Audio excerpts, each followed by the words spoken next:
Welcome back to Passionate World Talk Radio Network, a wholly owned subsidiary of Global Media Network LLC. Educate, enlighten, and entertain.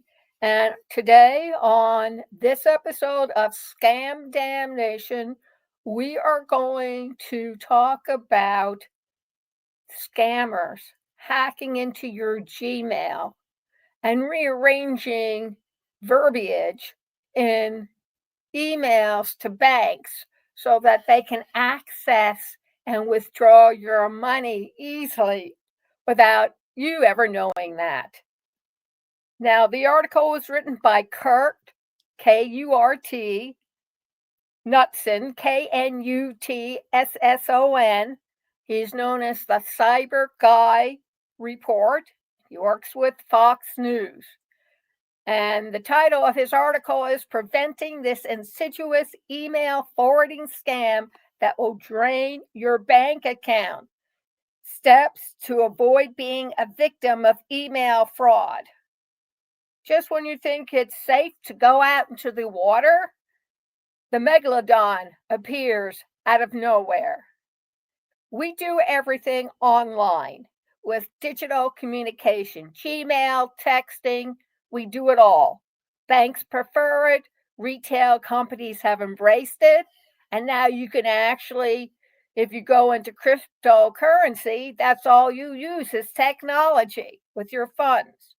So recently, a lady by the name of Teresa W. shared a scary experience that underscores the dangers of business email compromise. She says, and I quote, I almost lost many thousands of dollars through an internet fraud scam. I got a call from our personal banker who said she saw nearly all the money in our business account being withdrawn.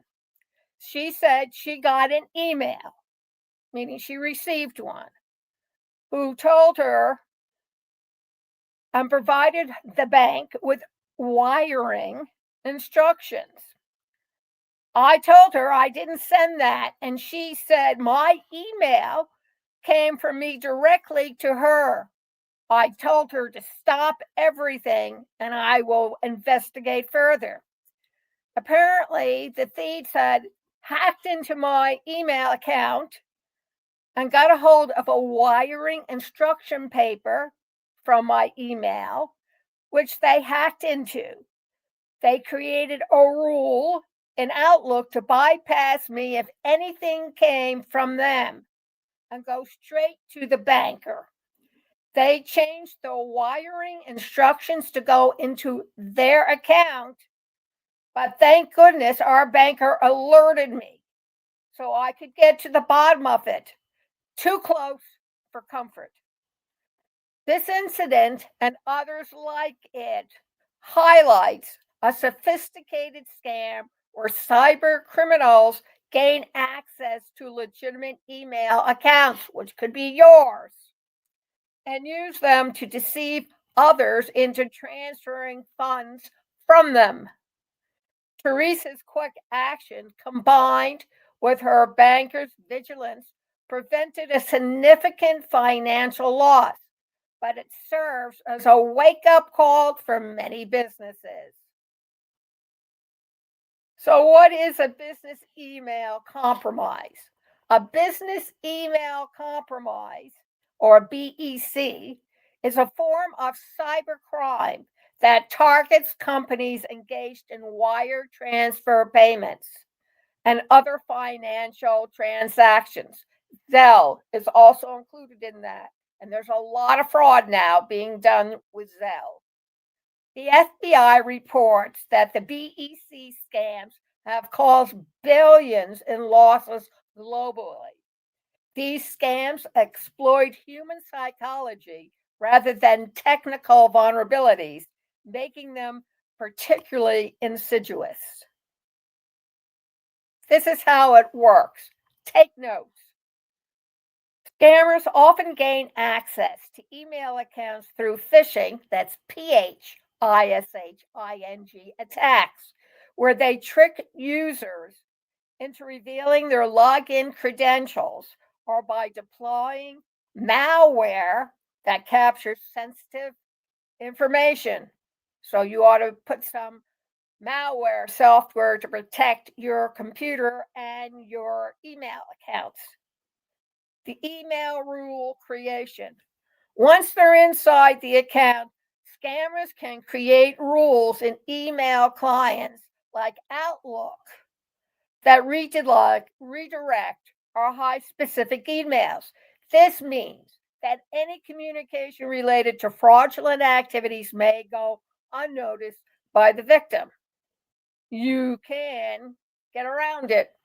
With my bank, I have an understanding if they see something that they feel is suspicious, they should notify me immediately and freeze the account. That's how you protect yourself.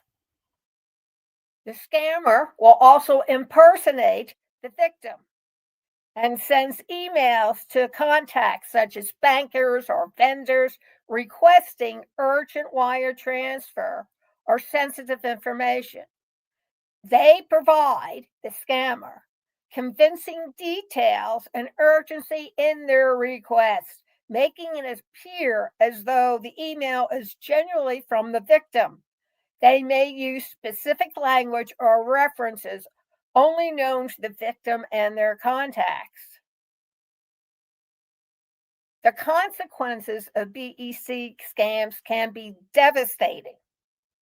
In addition to direct financial losses, companies may face reputational damage, loss of customer trust, and potential legal ramifications. For small businesses like Teresa's, which may not have extensive cybersecurity measures in place, the impact can be particularly severe. So, what do you do if your bank account is hacked? Steps to take if your account is hacked and how to prevent getting hacked in the first place. One of the most vulnerable moments, as we have found, is that when your account is attacked, you actually get a heart sinking feeling and also a lot of emotional feelings about it. 7 telltale signs that your bank has been hacked, 6 steps you need to take if it happens to you, and 10 ways to prevent it from happening again. It's important to verify with your financial institution or somebody who's involved with your account to make sure that if something like that has happened to you, your first step is to deactivate that card. Either you swipe your debit card for a purchase, and the information is kept. That's why they warn you not to use your debit card, or be careful when you use your debit card at ATM machines. Don't use it when you're purchasing gas because they do record the numbers. And if your account has been hacked, it will be declined. But if it keeps on happening, call up your bank immediately and find out from the source just exactly what's going on. I have done that, and lots of times it's misleading. So call your bank immediately. Lock up and out your account. If you find that you can't get into your account with the information you have, then it's time for you to do something about it. Call up your bank and let them know that you've been locked out and change it and shut it down. Or if all of a sudden the funds that you've had there disappear, then you know something is wrong. Make sure that your communications are not hijacked, and always check with the credit card companies to see what they have to say. I have to tell you, if anything goes wrong with any of my accounts or credit cards, I am notified immediately because I've set it up. If you receive strange activity notifications from the bank, call them up, find out what's going on. Or all of a sudden, if they wipe out your account and your account is closed and you have not authorized it, that's another reason. So make sure you take care of it immediately. You take the action immediately. You don't wait. I always call up. I much rather be a pain in the ass to them than to be the butt recipient of not having any money left in my account. You work too hard for your business to have it taken away from you by somebody else. They agree with me to call your bank directly. And even though the FDIC does provide insurance up to $100,000, why even go there? If the hackers used one of your bank cards, freeze them immediately. Freeze them on their three primary: TransUnion, Experian, and there's one other. Look them up on Google, contact them, let them know. If your Social Security goes directly into your bank, notify Social Security and let them know. Put on some malware software to protect yourself.